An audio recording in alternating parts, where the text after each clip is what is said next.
Dean, can you explain to me the difference with evap cooling and air conditioning and the key benefits?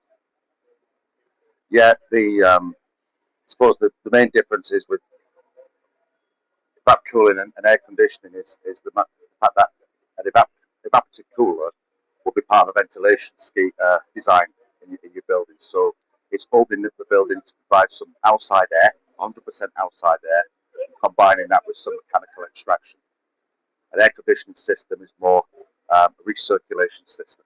So it sits within the building where the building's sealed. Direct evaporative cooling is a comfort cooler rather than suppose maybe an air conditioner be a more technical cooler. So it has the purpose of really providing just comfort in areas where maybe heat stress or process heat is found. It's a combination of reducing the outside temperature or the supply air temperature, and a combination of air velocity that provides the comfort.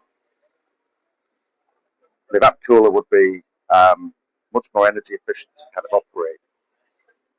Depending on the application, you could be up to about 80% more energy efficient to run a direct evaporative cooling system, comfort cooling system, as opposed to a sort of traditional air conditioning system. And I guess the installation cost of an evaporative cooling system could be maybe sort of 50 to 60% less than what an air conditioning system costs. So really depends on the application, what it is that you're trying to achieve. There are some applications perhaps where an evaporative cooling system would not achieve the desired temperature, for instance, than what an air conditioning system would.